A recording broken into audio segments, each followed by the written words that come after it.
وعزيما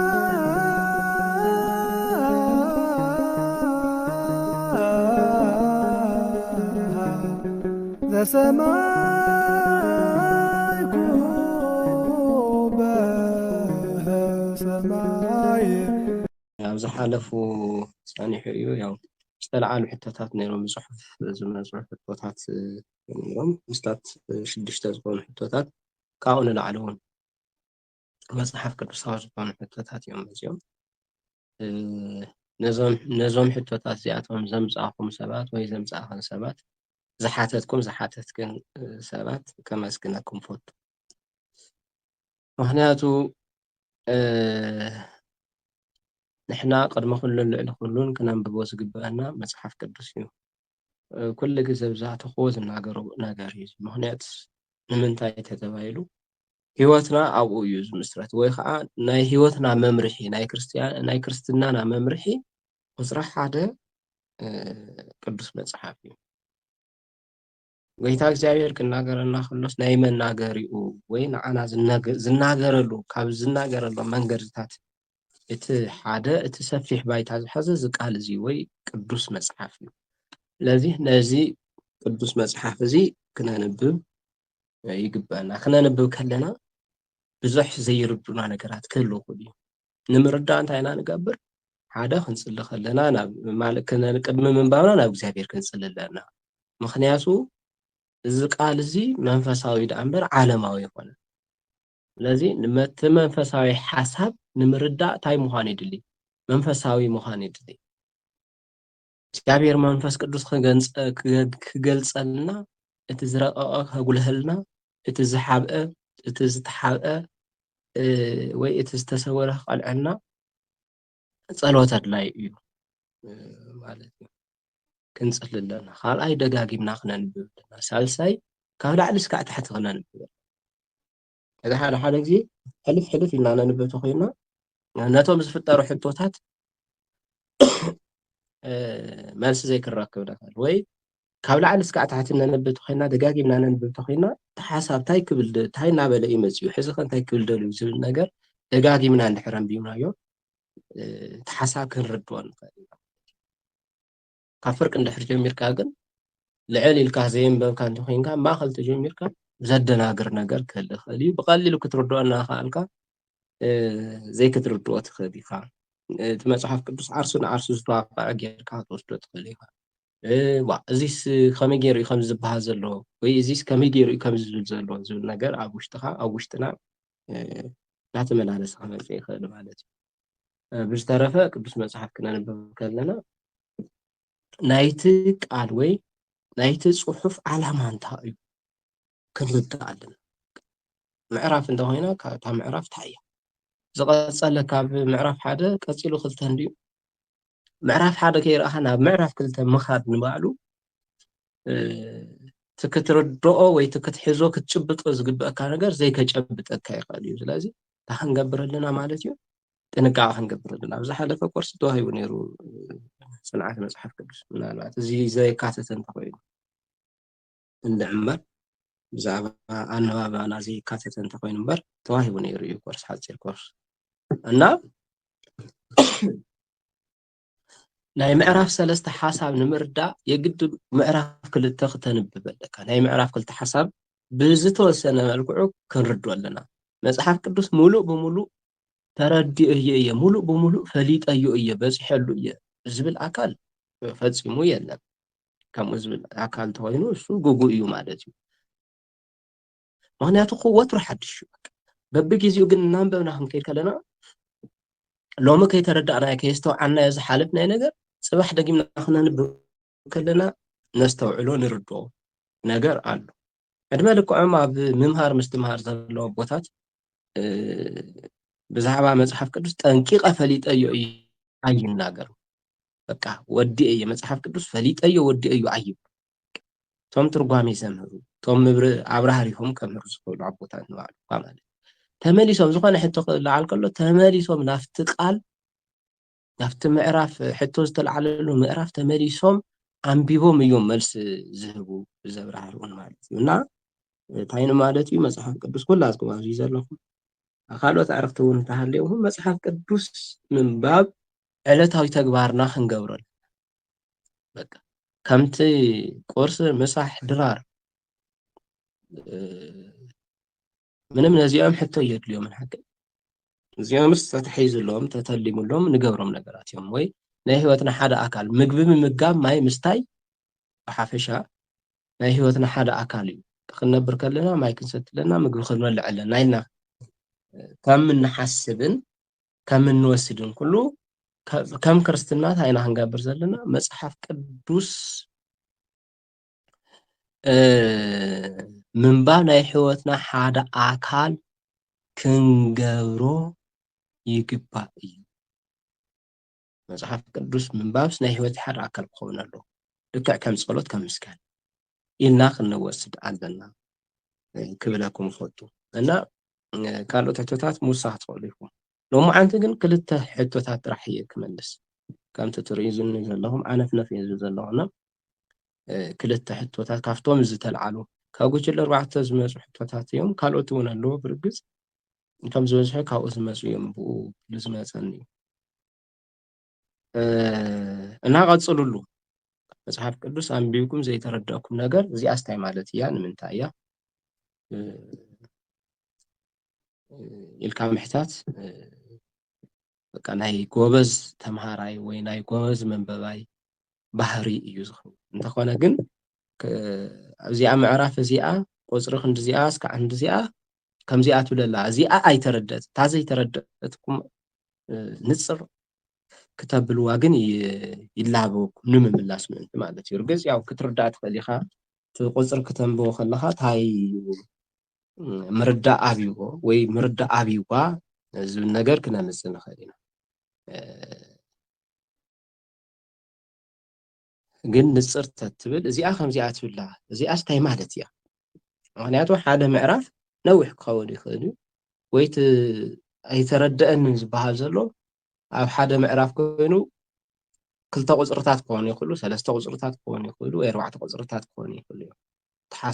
ተሓሳብ ብምሉእ እንታይ ማለት እዩ እንተኮይኑ እውን ግልፂ ኣብዚ ሓሳብ እዚኣ ትብል ቃል ኣላ እንታይ ማለት እዩ ዝብል ነገር ተሃልዩን ከምኡ ግልፂ ብንፁር ድሕሪ ሕዚ ንዝመፁ ሕቶታት ማለት እንተዝኸውን ፅቡቅ እዩ እቲ ቁፅሪ ሓደ ዝተልዓለ ሕቶ ኣብ ወንጌል ዮሃንስ ምዕራፍ 5 ፍቕዲ 22 እስካዕ 24 ዘሎ ንባብ እዩ ኣብኡ ውስብስብ ዝበለ ነገር ዝመስል ንባብ ስለ ዝኾነ ንሱ እንታይ እዩ ዝብል ክንርኢ ማለት እዩ ከም ፈቃድ ኣምላክ ነቦታትና ንነቢያት ኮነ ንሃዋርያት ነቶም ካልኦት ኣቦታትና እውን ምስጢር ዝገለፀ ኣምላኽ ንዓይና ኣኻ ጥምኑን ነቲ ቃል ክንርድአሉ ንኽእል ክንናገረሉ ንኽእል ኣንደበት ክንሰምዐሉ ንኽእል ክንርድአሉ ንኽእል ህልናና ኣእምሮን ይሃበና ይዓድለና ምናልባት እዚ ኣብዚ ዘሎ ሓሳብ ኣብ ምዕራፍ 5 ፍቕዲ 22 እስካዕ 24 ዘሎ ሓሳብ ንምርዳእ ልዕል ኢልካ ምንባብ ኣድላይ ከምቲ ዝበልኩም ማለት እዩ እቲ ሓሳብ ንክንርድኦ ልዕል ኢልና እንታይ እዩ ክብል ደልዩ እንታይ እዩ ከረድእ ደልዩ ጎይታ ኢየሱስ ዝተናገሮ ቃል እዩ እንታይ እዩ ዝብል ዘሎ ክንርዳእ ምእንታን ልዕል ኢልና ክነንብቦ እዩ ዝግባእ ማለት እዩ ካብ ፍቕዲ 18 ኣትሒዝና ክንርኢ ከለና ብዛዕባ ስልጣን ኢየሱስ ክርስቶስ እዩ ዝናገር ብዛዕባ ስልጣን ኢየሱስ ክርስቶስ ወይ ብዛዕባ ስልጣን ወዲ እግዚአብሔር ክርስቶስ ከም ዝፍለጥ ወዲ እግዚአብሔር እዩ እዚ ማለት እግዚአብሔር ወዲ እግዚአብሔር እዩ ማለት እዩ ወይ ኣምላኽ ወዲ ኣምላኽ ግን ከም ዝፍለጥ ኣይሁዳውያን ነዚ ይተቐበሉን ሓቀ እስኪ ትንባብ ነንብቦሞ እንታይ ማለት እዩ ጎይታ ኢየሱስ ክርስቶስ ኣብቲ 22 ጀሚሩ እስካብ 24 ዘሎ ቁፅርታት እንታይ እዩ ኢሉ እንታይ ንማለት እዩ ዝብል ነገር ክንርኢና ማለት እዩ ከምዚ እዩ ዝብል ካብ ፍቕዲ 16 ጀሚሩ ስለዚ ብሰንበት ነዚ ነገራት እዚ ስለ ዝገበረ ኣይሁድ ንኢየሱስ የሳግብዎ ነበሩ ክቐትልዎ እውን ይደልዩ ነበሩ ኢየሱስ ግና ኣቦይ ክሳዕ ሕዚ يسرح له أنا ون أسرح له قيلو ملسل كم تفعلت وزع رافزي كفقد حدا كنجمر كلنا أنا أستاذ ثلاثة شمونتن عامت ساعة زأكل حامي مزنا رسوج تفوز له معرفي تذكرون تخوينكم بسمون حدا حموم يفوز الله زنبرت حمومات ዝእከቡላ ዝነበረት ቦታ እያ ኣብ ሰሙን ሓደ ግዜ መልኣኽ መፅኡ ይህውኻ ወይ የንቀሳቐሳ ቀልጢፉ ቅድሚት ዝኣተየ ይፍወስ እዚ ስራሕ እግዚኣብሔር እዩ ዋና ሕዚ ክንሕዞ ዘለና ኣይሁዳውያን እግዚኣብሔር ይኣምኑ እዮም ሓደ እግዚኣብሔር ይኣምኑ እዮም ኣምላኽ ኣቦታትና ወይ ኣምላኽ ኣቦታትና እና ኣብርሃም ኢሎም ይኣምኑ እዮም ይቕበሉ እዮም ሓደ እግዚኣብሔር ሕዚ ዘይኣመኑ ግን ክርስቶስ ወዲ እግዚአብሔር ምዃኑ ኣይ ኣመኑ ዘሎ ካብቶም ሰለስተ ኣካላት ሓደ ኣካል ምዃኑ እሳቶም ሕዚ ኣብ ሓደ እግዚአብሔር ስለ ዝኾነ ጉዳይ ኣካላት እውን ምንም ንዓኣቶምስ ክስታይ ስምዒት ዝህብ እውን ኣይኮነን ማለት እዩ ስለዚ እዚ ስለ ዝገበረ ስለ ዝፈወሰ ሰዓር ሰንበት እናበሉ እዮም ከቐትልዎ ጎይታ ግን እንታይ ኢሉ ሓድሽ ነገር ኣይገበርኩን ኣቦይ እስካዕ ሕዚ ይሰርሕ ነይሩ እስካዕ ሕዚ ይሰርሕ ኣሎ ኣነ እውን ይሰርሕ ኣለኹ እግዚአብሔር ስርሑ ኣይቋረፀን ይሰርሕ እዩ ሕሙማት ይፍውስ እዩ ኣነ እውን ፈዊሰ እሱ እየ ዝገበርኩ እስካዕ ጎይታ ኢየሱስ ክርስቶስ ዝፈወሰላ ዕለት ቀዳም እግዚአብሔር ኣቦ ይሰርሕ ነይሩ እዚ ማለት እግዚአብሔር ኣቦ ይሰርሕ ማለት እግዚአብሔር ወልድ ኣይሰርሕን እግዚአብሔር መንፈስ ቅዱስ ኣይሰርሕን ማለት ኣይኮነን ግን ኣይሁዳውያን ዝፈልጥዎ እግዚአብሔር ሓደ እዩ ኢሎም እዮም ዝቕበሉ ጎይታ ኢየሱስ ክርስቶስ ድማ ወዲ እግዚአብሔር ምዃኑ እዩ ዘረድእ ዘሎ ሓድሽ ነገር ኣይገበር እግዚአብሔር ሲ ኣቦ እዩ ምንም ሓድሽ ነገር ኣይገበርኩን ኣቦይ ክሳዕ ሕዚ ይሰርሕ ኣሎ ኣነ እውን ይሰርሕ ኣለኹ ከምቲ እግዚአብሔር ኣቦ ምስራሕ ዝኽእል ኩሉ እግዚአብሔር ኣቦ ዝሰርሕ ስራሕ ሓንቲ ከይተረፈት እግዚአብሔር ወልድ እውን ክሰርሕ ከም ዝኽእል እዩ ዘረድኦም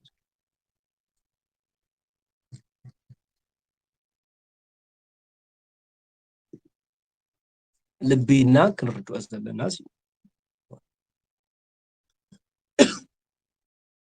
ዝተፈለየ ሓድሽ ነገር እግዚአብሔር ኢየሱስ ጎይታ ኢየሱስ ክርስቶስ ኣቦኡ ዘይሰርሖ ነገር ምን ኣይሰርሕን እዚ ማለት እግዚአብሔር ኣቦ ክሰርሖ ዝኽእል ኩሉ እግዚአብሔር ወልድ ኢየሱስ ክርስቶስ ክሰርሖ ይኽእል እዩ ከምኡ ኢሉ ይዝመለስ ኣሎ ኣቦይ እስካዕ ሕዚ ይሰርሕ ኣሎ ኣነ እውን ሰሪሐ ኣነ እውን እሰርሕ ኣለኹ ስለዚ ጎይታ እግዚአብሔር ኣቦ ዝኽእሎ ኩሉ እግዚአብሔር ወልድ ይከኣሎ እዩ እዚ ኣምላኽነት ኢየሱስ ክርስቶስ ዘረድእ ዘጠናኽር እዩ ስለዚ ኢሉ ስለዚ ጸሓፊ ዮሐንስ ሰንበት ብምስዓሩ ጥራሕ ዘይኮነስ ንእግዚአብሔር እውን ኣቦይ ስለ ዝበለ ንባዕሉ ምስ እግዚአብሔር ስለ ዘመዓረ ኣይሁድ ክቐትልዎ ኣበርቲዖም ይደልዩ ነበሩ ቅድሚ እዛ ቃል እዚኣ ምንጋሩ ኣይሁዳውያን ሰንበት ሲዒርካ እዩ ነይሩ ክሴቶም ከምኡ እዩ ነይሩ ሰንበት ሲዒርካ እዩ ነይሩ ሕዚ ከዓ ኣቦይ ስለ ዝበለ እግዚአብሔር ኢየሱስ ክርስቶስ ንእግዚአብሔር ኣቦ ኣቦይ ስለ ዝበሉ ይቃወምዎ ኣለዎ ማለት እዩ ሓደ ካልኣይ ከምቲ እግዚአብሔር ኣቦ ዝሰርሖ ኣነ እውን ይሰርሕ ኣለኹ ምባሉ ድማ ምስ እግዚአብሔር ምምዕራይ ርእሱ ምስ እግዚአብሔር ይመዓር ኣሎ ንእግዚአብሔር ኣቦ ኣቦይ ኢልዎ ካብኡ ከዓ ከምቲ እግዚአብሔር ዝሰርሕ ዘሎ ኣነ እውን ይሰርሕ ኣለኹ ብምባል ድማ ምስ እግዚአብሔር ርእሱ ኣመዓርዩሎ ዝብል ቶም ክሴታት ሰለስተ ኮይኖም ኣለዉ ማለት እዩ መጀመርያ ብሰንበት ሓደ ብሰንበት ሲዒርካ ነይሩ ካልኣይ እግዚአብሔር ኣቦ እዩ ኢልካ ሳልሳይ ምስ እግዚአብሔር ኣቦ ርእስኻ ማዕሪኻ ዝብሉ ክሴታታት ኮይኖም ማለት በዚ እዮም ኣበርቲዖም ንኢየሱስ ክርስቶስ ኣበርቲዖም ክቐትልዎ ዝደልዩ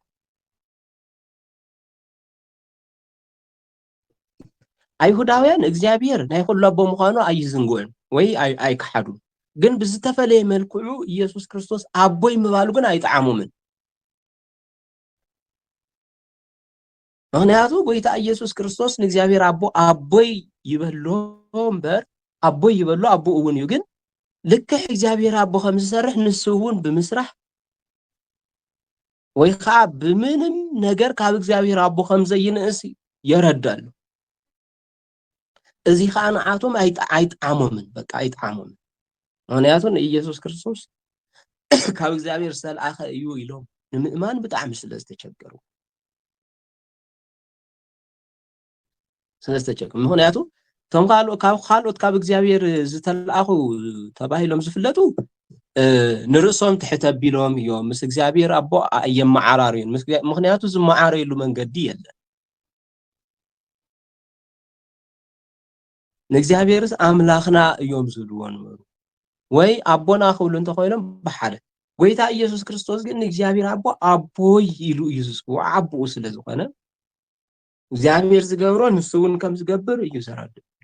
እዚ ኣይተዋሓጠሎምን ከመይ ገይሩ ዝብል ነገር ኣብ ጎይታ ኢየሱስ ክርስቶስን ኣብ እግዚአብሔር ኣቦን ወድን ኣብ ምዃን ከምቲ ንሕና ንፈልጦ ኣቦን ወድን ዘይኮነስ ዝተፈለየ ምክንያቱ ብስጋ እንተመፂኻ ኣቦ ክገብሮ ዝኽእል ውሉድ ዘይክገብሮ ይኽእል ኣብ እግዚአብሔር ኣቦን ኣብ እግዚአብሔር ወልድን ወይ ኣብ ኢየሱስ ክርስቶስን ዘሎ ርክብ ግን ካብ ከምኡ ውፁእ እግዚአብሔር ኣቦ ዝገብሮ ኩሉ እግዚአብሔር ወልድ ይገብሮ እዩ እግዚአብሔር ኣቦ ዝኽእሎ ኩሉ እግዚአብሔር ወልድ ይኽእሎ እዩ ኣብ ስጋ ክንመጽእ ከለና ኣቦ ካብ ወዱ ይዓቢ እዩ ኣብ እግዚአብሔር ኣቦን ኣብ እግዚአብሔር ወልድን ግን ከምኡ ዝበለ ነገር ኣቦን ወድን ማዕረ እዮም ምቅዳም ምቅድዳም ምብላፅ ምብልላፅ ዝበሃል ነገር የለን ምናልባት እዚ ብናትና ኣእምሮ ከመይ ገይሩ ዝብል ነገር ክፈጥር ይኽእል እዩ ግን ብእምነት ክንቅበሎ ግድን እዩ ከምቲ ናትና ውሉድን ውላድን ጌርና ይኮንና ንወስዶ ከምኡ ዝመሳሰለሉ ግዜ ክህሉ ይኽእል እዩ ንምርዳእ ዝኣክል ከምኡ ዝመሳሰለሉ ግዜ ክህሉ ይኽእል እዩ ግን ፍጹም ከዓ ዝተፈለየ ዝኾነሉ ግዜ ኣሎ ንኣብነት ኣቦ ወዲ እናተባሃለ ኣቦን ወድን እዮም እናበልናዮምስ ምቕዳምን ምቅድዳምን የብሎምን እንተኢልና ምስትናትና ዝተፈለየ ምክንያቱ ምድራዊ ኣቦ ምድራዊ እዚ ስጋዊ ውልደት እዚ ወይ ናትና ኣቦን ውሉድነትን ኣቦ ካብ ወዱ ይቅድም እዩ ግድን እዩ ክቅድም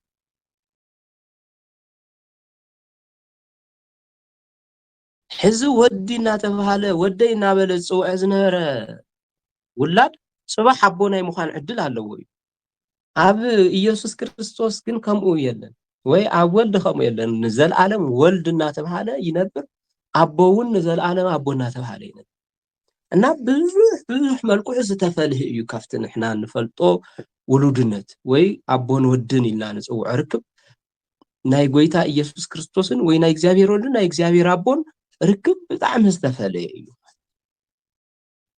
እግዚአብሔር አቦ ዝፈልጦ ሁሉ እግዚአብሔር ወልድ ይፈልጥ እግዚአብሔር አቦ ዝሰርሖ ሁሉ እግዚአብሔር ወልድ ይሰርሕ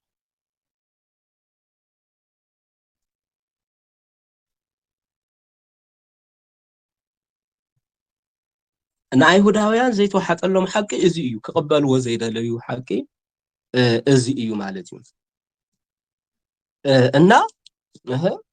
ኣብቲ ልዕሊ ክሲ ወሲኾምሉ ማለት እዩ ንጎይታ ኢየሱስ ክርስቶስ ክቐትልዎ ዝደለዩ ሰንበት ምብስዓሩ ጥራሕ ኣይኮነን እንታይ ደኣ ንእግዚአብሔር ኣቦይ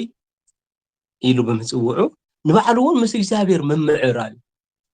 ምስ እግዚአብሔር መምዕራይ ንምምዕራይ እኮ ልክዕ እኮ እዩ ግን ንዓቶም ኣይተዋሓጠሎምን ልክዕ ኣይኮነን ብኣቶም ግን ማለት እዩ እቲ ሓቂ ንሱ እዩ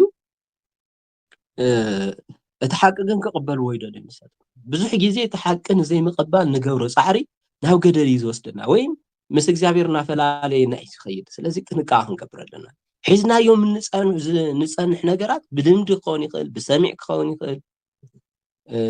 ብስሑት ርድኢት ክኸውን ይኽእል ሒዝናዮም ዝፀንሖም ነገራት ኩሎም ልክዕ እዮም ኢልና እንተወሲድና ነቲ ሓቂ ንምቕባል ግዜ ይወስደልና ወይ ብሱር ነቲ ሓቂ ዘይተቐበልናዮ ክንኸይድ ንኽእል ከም ልክዕ ከምዞም ሰባት እዚኣቶም ማለት ከምዞም ሰባት እዚኣቶም ስለዚ ጥንቃቄ ክንገብር ይግባእ ማለት እዩ ሽዑ ኢየሱስ ከምዚ ኢሉ መለሰሎም ብሓቂ ብለኩም ኣለኹ ወልድ ነቲ ኣብ ክገብሮ ዝረኣዮ እንተዘይኮይኑ ካብ ባዕሉ ሓንቲ ነገር እኳ ክገብር ኣይኽእልን እዩ ነቲ ኩሉ ኣብ ዝገብሮ ወልዱ እውን ይገብሮ ኣብዚ ድማ ብፍቃድ ማሕረ ምዃኖም እዩ ብፍቃድ ማሕረ እዮም ሓደ እዮም ኣብዚ ሰርሖ ወልዲ ይሰርሖ ወልዲ ሰርሖ ኣብ ይሰርሖ ካብዚ ወፃኢ ብናይ ባዕሉ ድሊት ብናይ ባዕሉ ፍቃድ ተላዓይሉ ወልዲ እውን ወይ ኢየሱስ ክርስቶስ ዝኾነ ነገር ዝገብር ኣይኮነን እግዚአብሔር አቦ እውን ካብ ናይ ባዕሉ ድሌትን ፍቃድን ጥራሕ ተላዓይሉ ዝኾነ ነገር ዝገብሮ ነገር የለን ማለት እንታይ ደኣ ኢየሱስ ክርስቶስ እውን ወይ ወልዲ እውን አቦኡ ዝገብሮ ክገብሮ ዝረኣዮ ነገር ኩሉ እዩ ወይ ንሱ ዝኽእሎ ነገር ይኽእል ማለት ንሱ ዝሰርሖ ነገር ይሰርሕ እምበር ካልእ ምንም ሓድሽ ነገር ኣይኮነን ሓድሽ ነገር ኣይኮነን ንምንታይ ብፍቃድ ሓደ ስለ ዝኾኑ ካብ ባዕሉ ጥራሕ እግዚአብሔር አቦ ዘይፈቀዶ ካብ እግዚአብሔር ወልድ ወይ ካብ ኢየሱስ ክርስቶስ ፍቃድ ጥራሕ ተወጊሱ ምንም ነገር ኣይገብር በኋላ ጎይታ ኢየሱስ ክርስቶስ ዝገብሮ ሁሉ እግዚአብሔር አቦ ይፈልጦ እዩ ዝፈቀዶ እግዚአብሔር መንፈስ ቅዱስ እውን በተመሳሳሊ መልኩ ኣብዚ ሕዚ ስለ ክልቲኦም ስለ ንርኢ ዘለና እምበር ኣብ ስሉስነት ኣብ ወልድ መንፈስ ቅዱስ ብዝተፈለየ ኣካሎም ዝሰርሕዎ ነገር ኣሎ እዩ እንተኾነ እውን ግን ኢየሱስ ክርስቶስ እግዚአብሔር አቦ ዘይፈልጦ ዘይፈቀዶ ነገር ኣይገብርን መንፈስ ቅዱስ ዘይፈልጦ ዘይፈቅዶ ነገር እውን ካብ ባዕሉ ተበጊሱ ኣይገብርን ንምንታይ ብፍቃድ ሓደ ስለ ዝኾኑ ሓደ ስለ ዝኾኑ ስለዚ አቦይ ዘይገብሮ ነገር ምንም ካብ ባዕሉ የተላዓለ ዝገበርኮ ነገር የለን ሓንቲ እኳ ክገብር ኣይኽእል ሕዚ ኣብ ከምዚ ሊቃውንቲ ክህቡ ከለዉ ክዕድሉ ከለዉ ማለት ቅድሚ ስጋዌ ዝነበረ ነገር እግዚአብሔር ዝብል ነገር ንእግዚአብሔር አቦ ጥራሕ ሂብካ ምንጋር ዝከኣለሉ ኩነታት ከም ዘሎ ገይሮም እዩ ኣብዚ ሓድሽ ኪዳን ከዓ እግዚአብሔር ወልድ ናይ እግዚአብሔር ወልድ ዝሰርሖ ኣብዚ ጰራቅሊጦስ ኣብዚ መንፈስ ቅዱስ ኣብ ዝወረደሉ ግዜ ዘሎ ከዓ ናይ መንፈስ ቅዱስ እንተኾነ ግን ኩሉ ዝስራሕ ስራሕ ኢየሱስ ክርስቶስ ብዝተፈለየ ኣካል ዝኾነ ነገር ይስራሕ እግዚአብሔር አቦ ዘይፈቀዶ ነገር ምንም የለን እግዚአብሔር መንፈስ ቅዱስ እውን ብተመሳሳሊ ኩሎም ዝፈቀድዎ ናይ ኩሎም ድሌት ነው ማለት እዩ ስለዚ ሓንቲ ነገር አቦይ ዘይፈቀዶ ወይ ከአቦኡ ዘይረአዮ አቦኡ ክሰርሖ ዘይረአዮ ወይ አቦኡ ክገብሮ ዘይደልዮ ነገር ኣይገበረን ምንም ሓድሽ ነገር ኣይገበረን ኩሉ አቦ ዝገብሮ ወልዲ እውን ይገብሮ እዩ ኣያዕብዩን ማለት ስልጣን ስለ ዘለዎ ብስልጣን ሓደ ስለ ዝኾኑ ብስልጣን ሓደ ኢና ንሓቂ ብስልጣን ብፍቃድ ብመለኮት በገዛዝኣ ሓደ ኢና ስለዚ እዚ ስለ ዝኾነ አቦ ዝገብሮ ኩሉ ወልዲ እውን ይገብር ምንም ኣይሰኣኑ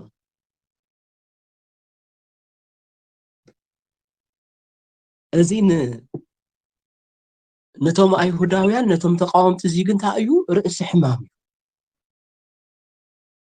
ከመይ ገይሩ ምክንያቱ ንሳቶም ብዝፈልጥዎ ብስጋ ስለ ዝተገለፀ ስጋ ተዋሂዱ ስለ ዝመፀ ንዓቶም ርእሲ ሕማም ክቅበልዎ እንኳን ከቅበልዎ ክሰምዕዎ ብጣዕሚ ይዝግንኖም ማለት ንእግዚአብሔር ማለት ምስ እግዚአብሔር ዝኣክል ርእስኻ መምዕራይ ከም ሰብ እኮ ተኮይኑ ትክክል እዩ ሓደ ሰብ ሕዚ ትልዕል ኢሉ ስኢሉ ምስ እግዚአብሔር አቦ ርእሱ ከመዓር እንተደልዩ ትክክል እዩ እኮ ይዝግንነካ እዩ እንዴ ክንደይ ይደፍር እዩ ክትብል ትኽእል ኢኻ ጎይታ ኢየሱስ ክርስቶስ ግን ያው ብነቢያት ኣናጊሩ እዩ ምንም ሓድሽ ነገር ይኹን ሱባኤ ቆፂሮም እዮም ንሳቶም ግን ዘይሩ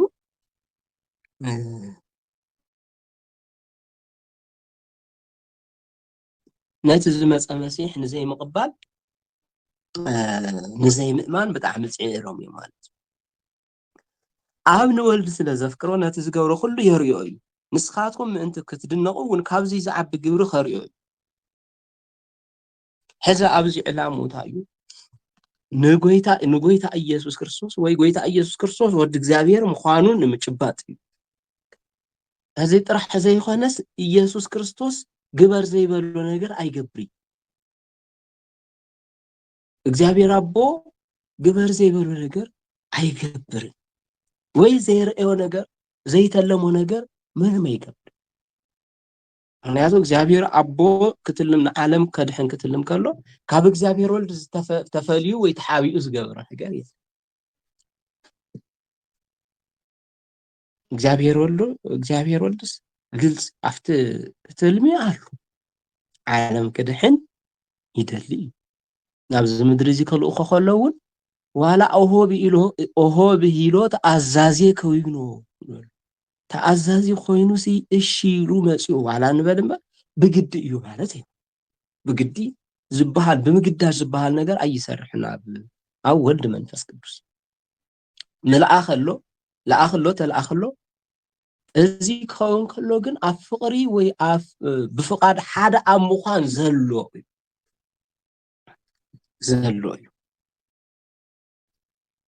ኣብ ማእኸል ኣብን ወልድን መንፈስ ቅዱስን ፍፅምቲ ዝኾነት ፍቕሪ ንሰለስተ ኣካላት ክትኣስር ትኽእል ሓደ ዓይነት ፍቕሪ እዚ ተባሂሉ ክግለጽ እዩ ምናልባት ናይ ሰብ ፍቕሪ ሓደ ግዜ እንኳን ናይ ኣብ ወልድ መንፈስ ቅዱስ ዘሎ ፍቕሪ ኣብ ሰባት ዘሎ ፍቕሪ ምግላጽ እያ ማለት ምግላጽ ትስእነሉ ኩነታት ኣሎ ጥብቕ ዝበለ ፍቕሪ ዘለዎም ሰባት ከመይ ኢልካ ንክተረድኦ ሲ ከምዚ እኮ ፍቕሮም ኢልካ ንክተረድኦ ዘጸግመልካ ፍቕሪ ስለዚ ኣቦ ንወዱ ስለ ዘፍቅሮ ነቲ ዝገብሮ ኩሉ የርእዮ እዩ ንስኻቱም ምእንቲ ክትንቆም ካብዚ ምንም ካብ ወልድ ኣቦ እግዚአብሔር ኣቦ ብምዃኑ ካብ ወዱ ካብቲ ዝፈትዮ ወዱ ዝሓቆ ምንም የለን ዝሓቆ ነገር ዋላ ሓንቲ ነገር የለን ንምንታይ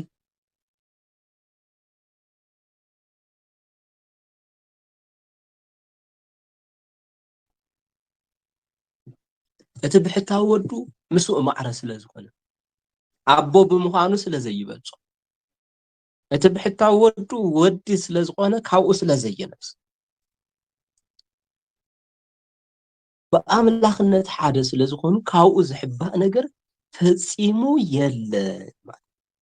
እዚ ከዓ ምእንቲ ንስኻቱም ክትድነቑሲ ካብዚ ዝበለጸ ነገር ከርእዮ ካብዚ ዓቢ ግብሪ ከርእዮ ካብዚ ዓቢ ግብሪ ካብቲ ሕዚ ንሱ ዝሰርሖ ጎይታ ኢየሱስ ክርስቶስ ዝሰርሖ ማለት ሕዚ ኣብዛ ምዕራፍ እኳ እንተሪእናስ ጎይታ እግዚአብሔር ኣቦ ሕሙማት ይፈውስ ነይሩ ጎይታ ኢየሱስ ክርስቶስ ናይ ኣቦኡ ስራሕ ስለ ዝረአየ ስለ ዝፈልጥ እንታይ ገይሩ ሕሙም ፈዊሱ ማለት ካብዚ ዓቢ ግብሪ ግን ጎይታ ኢየሱስ ክርስቶስ ኣብ መስቀል ተሰቒሉ ሞይቱ ንሞት ስዒሩ ክትስእ እዩ ካብዚ ዓቢ እዚ ጥራሕ ዘይኮነሲ ንሙታን እውን ከተስኦም እዩ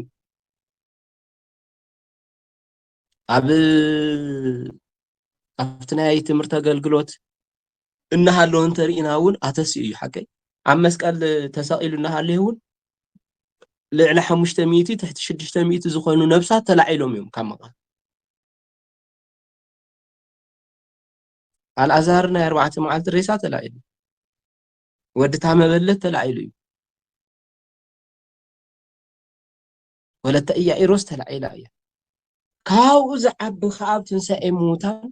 ከተንስኦም ንሱ በኽሪ ትንሣኤ ስለ ዝኾነ ነቶም ዝሞቱ ኩሉ ዳግም ክትንስኡ ክገብር እዩ ናብኡ እውን ከም መላኽትና ናብ ትንሣኤ ሙታን ወይ ናብ ትንሣኤ ዘጉባኤ እውን ዘመላኽት ነገር እዩ ማለት ዘመላኽት ነገር እዩ ኣብ ሙታን ከም ዘተንስኦም ኣቦ ንሙታን ከም ዘተንስኦም ሕያዋን እውን ከም ዝገብሮም ወልድ ድማ ከምኡ ነቶም ዝደለዮም ሕያዋን ክገብሮም እዩ ኣቦ የተስእ ወዲ እውን የተስእ ኣብ ዝገበራ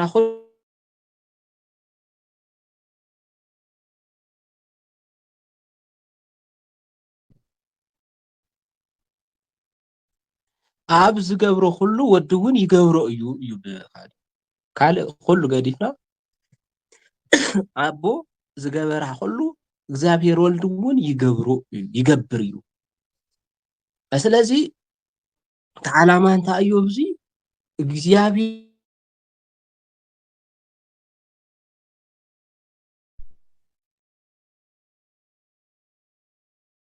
ጎይታ ኢየሱስ ክርስቶስ ምስ እግዚአብሔር አብኦ ወይ ምስ አብኡ እግዚአብሔር ማዓረ ምዃኑ እግዚአብሔር አብኡ ዝገብሮ ንሱ እውን ዝገብሮ ምዃኑ እዩ ዘረድ ዘሎ ክርድእዎ ግን ኣይደልዩ ንሳቶም ካብኡ ታሕቶ ካብዚኣ ትጅምር ኩሉ ሰብ ከምቲ ንኣብ ዘኽብሮ ንወልድ ምእንቲ ከኽብሮ ኩሉ ፍርዲ ንወልድ ሃቦ እምበር ኣቦ ንሓደ እኳ ይፈርድን እዩ ንወልድ ዘየኽብር ነቲ ዝለኣኾ ኣብ እውን ኣየኽብርን ሕዚ ኢለኩም እየ እዞም ሰባት እዚኣቶም እዞም ተቃወምቲ እዚኣቶም ንእግዚአብሔር ኣቦ ነኽብሮ ኢና እዮም ይብሉ እዮም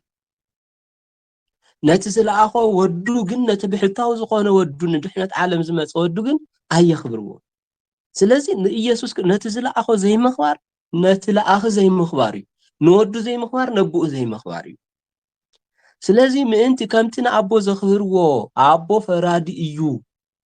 ኢሎም ኣሚኖም ንኣቦ ከም ዘኽብርዎ ኩሉ ምእንቲ ንወልድ ንኢየሱስ ክርስቶስ ከኽብርዎ እውን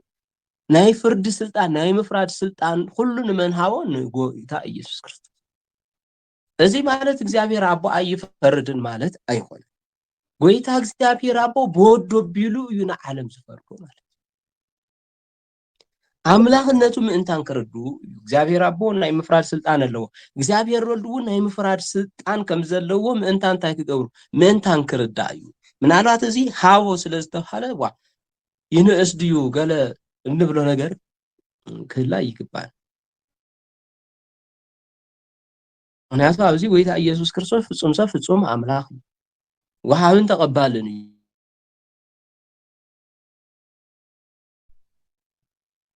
ወሃብን ተቐባልን እዩ ዘይሩ ግን ጎይታ እግዚአብሔር ኣቦ ምእንቲ ንመን ከኽብርዎ እዩ ከምቲ ንኣብ ዘኽብርዎ ከምቲ ንኣቦ ዘኽብርዎ ንእግዚአብሔር ኣቦ ዘኽብሮ ንእግዚአብሔር ወልድ ወይ ንኢየሱስ ክርስቶስ እውን ምእንቲ ከኽብርዎ እዩ እቲ ስልጣን ፍርዲ ኣብ መዓዝ ይስፈረድ ኣብ እዋን ምጽአት እዩ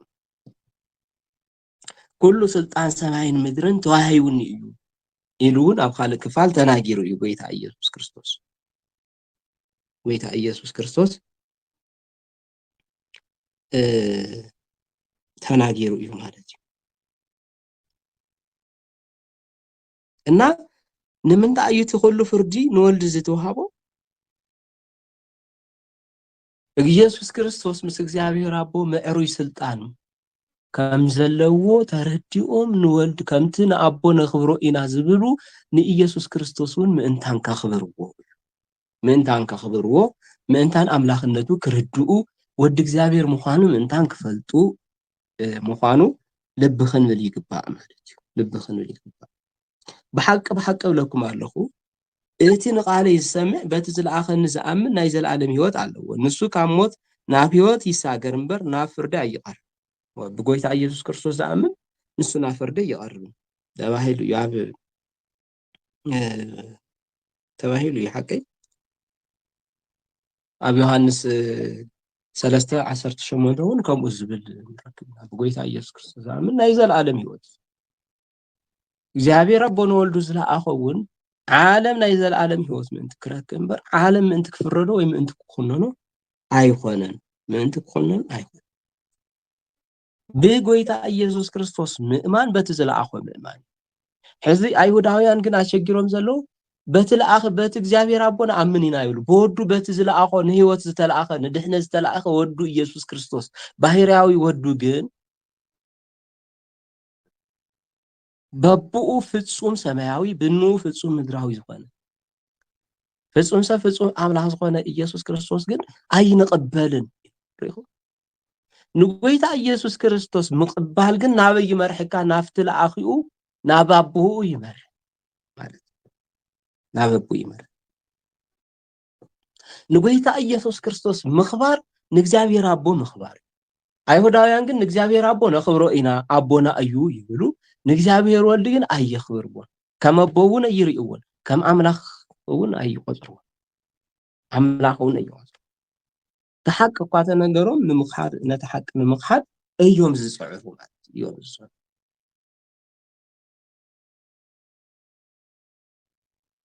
ስለዚ እዚ ቁፅሪ እዚ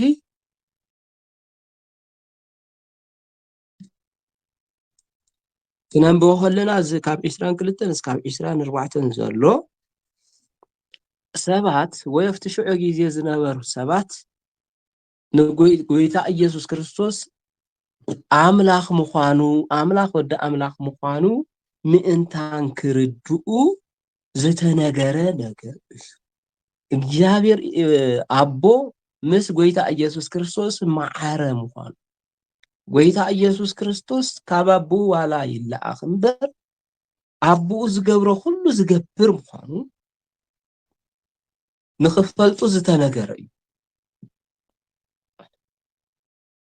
እግዚአብሔር አቦ ፍርዲ ወይ ስልጣን ናይ ምፍራድ ንጎይታ ኢየሱስ ክርስቶስ ንምንታይ ሂብዎ ከምትን እግዚአብሔር አቦ ሰባት ከምትን እግዚአብሔር አቦ ነኽብሮ ኢና ንግዘአሉ ኢና ንፈርሖ ኢና አምላኽና እዩ አቦና እዩ ዝብልዎ ሁሉ ንጎይታ ኢየሱስ ክርስቶስ እውን ከኽብርዎ ከምልኽዎ አቦና ጎይታና ንጉስና ምእንታን ክብልዎ ንምንታይ ብኸምኡ ስለ ዘይተቐበልዎ ተረዲኦም ንኽቕበልዎ ዝተፅሓፈ እዩ ማለት እዩ ምናልባት እስካዕ እዚ ግልፂ እንተኾይኑ ኣብዚ ይኣኽለና ብዛዕባ እዚ ኣብዚ ይኣኽለና ማለት እዩ ብዝተወሰነ መልክዑ ብሩህ እዩ ኢለ እየ ዝኣምን ዘይበርህ እንተሃልዩ ግን ዋላ ብውልቀ እውን ምሕታት ይከኣል እዩ ማለት እዩ ካልእ ግዜ ከዓ ብሰፊሑ ብዛዕባ ጎይታ ኢየሱስ ክርስቶስ ተኸታታሊ ነገር ክንርኢ ይሰርሕ ኣለኹ እየ ብጸሎትም ተሓጊዝኩምን ማለት እዩ ንፅር ዝበለ መጽሓፍ ቅዱስ ዘቐመጦም ነገራት ብዛዕባ ኢየሱስ ክርስቶስ ግልጽ ምእንታን ኮና ንምንታይ ሲ ብዙሕ ሰብ ይፈርሕ እዩ ጎይታ ኢየሱስ ክርስቶስ ፍጹም ሰብ ፍጹም ኣምላኽ ክበሃል ከሎ ፍጹም ኣምላኽ እምበር ፍጹም ሰብ ክበሃል ከሎ ብዙሕ ዝፈርሕ ሰብ ዘይሩ መጽሓፍ ቅዱስ እንታይ ይብል ብዛዕባ ኢየሱስ ክርስቶስ ዝብል ኣብ ብሉይ ኪዳን ኣብ ሓድሽ ኪዳን ኣብ ሊቃውንቲ ክንርኢ ኢና ማለት እዩ ብዝተኻኣለን መጠን ይዘጋጀየሉ ስለ ዘለኹ እቲ ካልኣይ ሕቶ ንሎማዓንቲ ክምልሶ ዝመፅኹ ኣብ ቀዳማይ ቆሮንቶስ ምዕራፍ 7 فقد 14 15 ቅድሚ ሕዚ እውን ዝረአናዮ ይመስለኒ ብዝኾነ ደጊምና እንተረአናዮ ምንም ፀገም ዘለዎ በብግዜኡ ሓድሽቲ ሰባት እውን ስለናኣቱ ዋላ ትማል ርኢናዮ ኖም እውን ሓድሽ ስለ ዝኸውን እቲ ቃል ኣምላኽ እንተረአናዮ ምንም ፀገም ዘለዎ ኣይኸውንን ማለት እዩ እዚ ምዕራፍ 7 ቀዳማይ ቆሮንቶስ ምዕራፍ 7 ብሓፈሻ ክንሪኦ ከለና ብዛዕባ መውስዎ ዝተፅሓፈ እዩ ከምቲ ትዝክርዎ ማለት እዩ ምንባብ ይከኣል እዩ ሙሉእ ምዕራፍ ብዛዕባ መውስዎ ዝተፅሓፈ ኣብ ማእኸል እንታይ እዩ ፅሒፉ ሐዋርያ ቅዱስ ጳውሎስ ብዛዕባ ኣማኒ ምስ ዘይኣማኒ ኣማኒት ምስ ዘይኣማኒ ዝነበረ ርክብ እዩ ፅሒፉ ማለት እዩ ምናልባት እዚ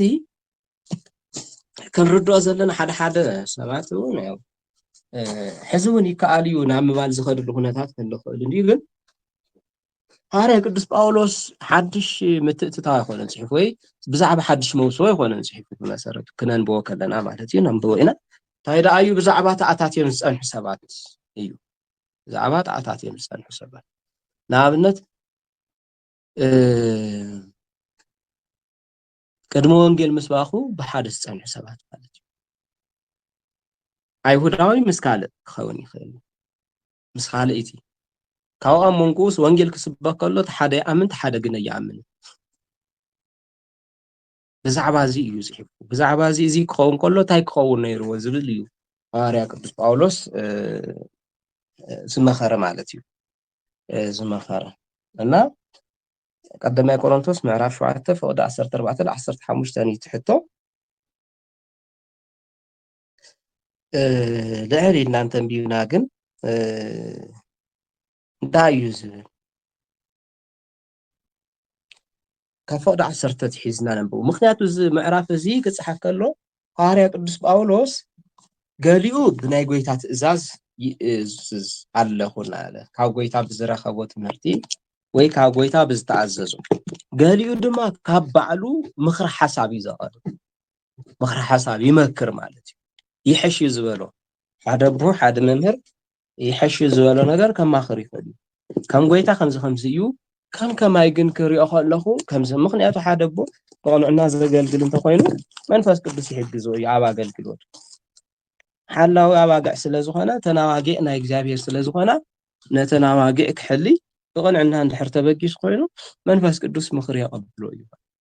ዝሐሸ ነገር ቅልል ዝበለ ነገር ነቲ ምእመን ማለት እዩ ስለዚ ካብ ፍቕዲ 10 እኳ ክንጅምር ከለና እስከመይ እዩ ዝመስለኩም ልዕሊ እቲ ምዕራፍ ኩሉ እንተቢእኩምዎ እናተረድአኩም ግልፂ እናኾነልኩም ክኸይድ ይኽእል እዩ ሓደ ግዜ ብናይ ጎይታ ትእዛዝ ሓደ ግዜ ብናይ ባዕለይ እናበለ እዩ ዝናገር ንፁር ገይሩ ማለት እዩ እና ካብ ፍቕዲ 10 ነቶም ዝተመርዓው ድማ ይብል ነቶም ዝተመርዓው ድማ ብናይ ባዕለይ ዘይኮነስ ብናይ ጎይታ ትእዛዝ እእዝዞም ኣለኹ ኣብ ፍቕዲ 8 ንዘይተመርዓውን ንዘይተመርዓውን ንመበለታትን ግና ከምዚ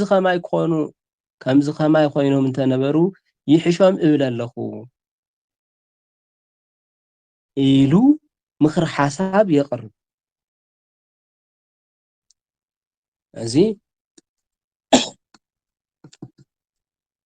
ብናይ ባዕሉ ማለት እዩ ምክሪ ሓሳብ የቕርብ ዘይተመርዓኹም እንተኮይንኩም ከምዚ ኸማይ ኮይንኩም ንዞም ዝተመርዑ ድማ ኢሉ እንታይ እዩ ብናይ ባዕለይ ዘይኮነስ ካብ ናይ ባዕሉ ሓሳብ ኣይኮነን ስቑኢሉ ካብ ባዕሉ ይሕሽዩ ዝበሎ ምክሪ ይኮነን እንታይ ደኣ ብጎይታ ትእዛዝ ብትእዛዝ ጎይታ እእዝዞም ኣለኹ ሰበይቲ ካብ ሰብኣያ ኣይትፈላለ ይልዓጽሞ እንተተፈልያ ግና እንተየእተወት ትንበር ወይ ምስ ሰብኣያ ትተዓረቕ ሰብኣይ እውን ሰበይቱ ኣይፍታሕ ይልዓጽ ነቶም ዝተረፉ ድማ ብጎይታ ዘይኮነስ ኣነ ባዕለይ ከምዚ እብሎም ኣለኹ ይብል ብጎይታ ዘይኮነስ አንቶ ብጎይታ ካብ ባዕለይ ዘይኮነ ብትእዛዝ ጎይታ እዩ ሕዚ ድማ እንታይ እዩ ዘሎ ብጎይታ ዘይኮነስ ኣነ ባዕለይ ከምዚ ይብሎም ኣለኹ ሓደ ኣማኒት ዘይኮነ ሰበይቲ እንተሃልያቶ እዩ ዝብል ዘሎ ስለ ዘሎ ነገር እዩ ዘውርስ ኣሎ ማለት ድሕሪ ሕዚ ስለ ዝኸውን ዘይኮነ ስለ ዘላቶ ወይ ስለ ዘለዋ እዩ ዝውርስ ዘሎ ኣብቲ ግዜ ንሱ እንተሃልያቶ ንሳ ድማ ምስኡ ክትነብር እንተፈተወት ኣይፍታሕያ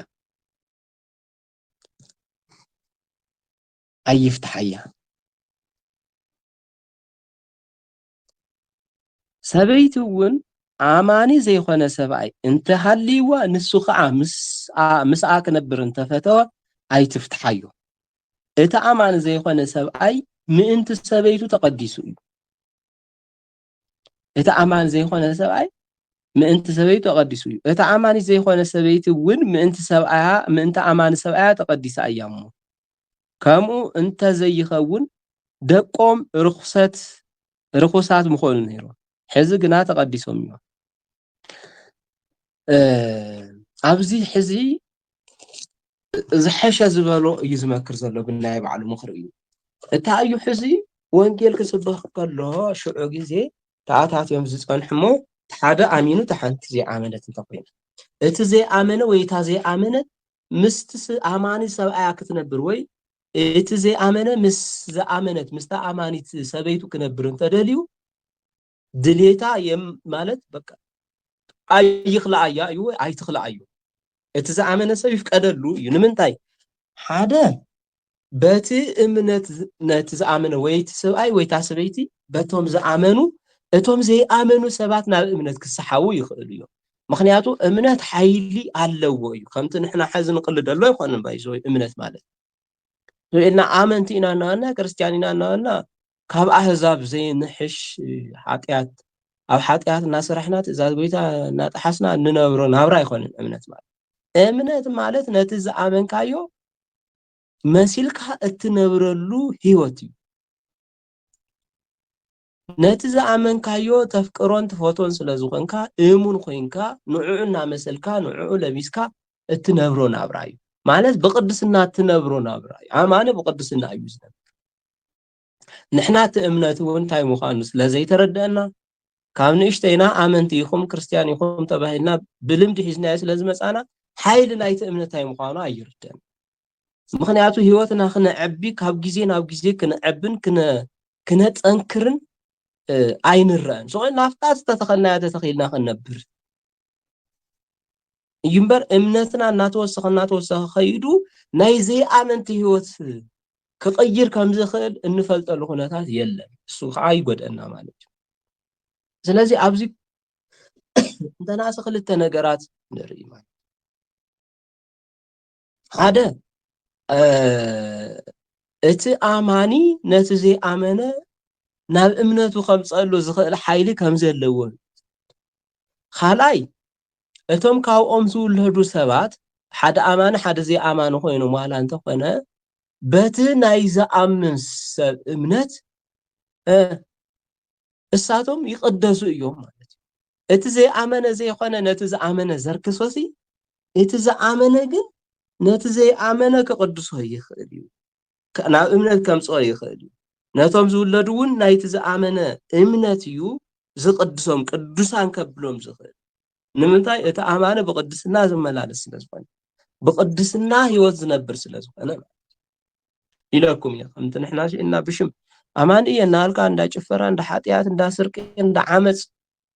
ንዝነብር ሰብ ዝውክል ኣይኮነስ ፍጹም እምነት ዘለዎ ነቲ ዝኣመኖ ዝስዕብ ነቲ ዝኣመኖ ዝነብሮ ነቲ ቃል ኣምላኽ ዝትግብሮ ሰብ እዩ እዚ ማለት ስለዚ እምነት ማለት ክንደየናይ ዓብይ ነገር ምዃኑ እውን ዘርድእ ስኢልና ብቐሊል በቃ ስኢልካ ብቐሊል ንእሽተይ ነገር ዘርክሶ ኣይኮነን እምነት ንኣማንስ ስኢሉ ንእሽተይ ነገር ስኢሉ እርክስ ዘብሎ ወይ እምነቱ በቃ ኣጥፍእ ዘብሎ ኣይኮነን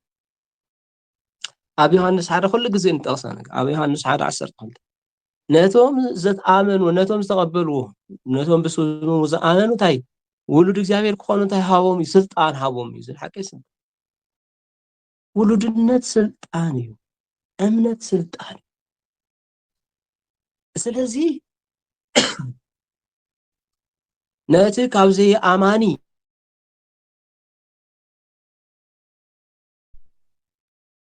ነቲ ዘይኣመነ ሰብሲ ናብ እምነት ከምፅኦ ሓይሊ ኣለዎ እዩ ማለት እዩ በቲ ናብራኻ ይሰሓብ በቲ ኣነጋግራኻ ይሰሓብ ብሂወትካ ኩሉ ይሰሓብ እቲ ዘይኣመነ ወይ እታ ዘይኣመነት ካልኣይቶም ዝተወለዱ እውን በቲ ናቱ እምነት በቲ ናይ ኣማኒ እምነት ይቅደሱ ቅዱሳን ይኾኑ እዮም ስለዚ ነዚ እዩ ሐዋርያ ቅዱስ ጳውሎስ እንድሕር ፈቂዱ እቲ ዘይኣማኒ ምስታ ኣማኒት ክነብር እንድሕር ፈቂዱ ኣይትኽልኣዮ ምስኡ ትንበር ኣይክልእያ ምስኣ ይንበር ኣብ ከይዲ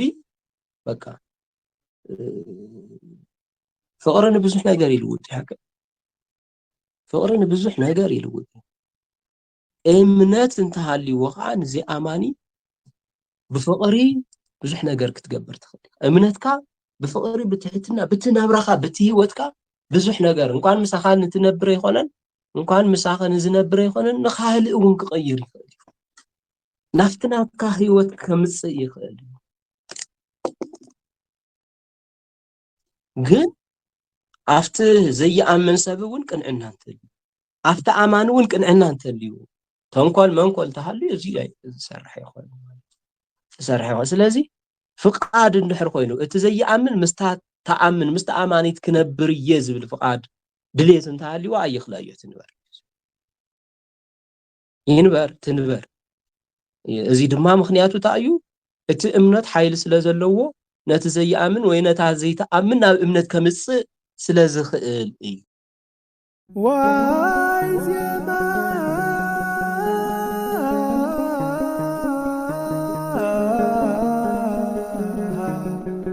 ዘሰማይኩ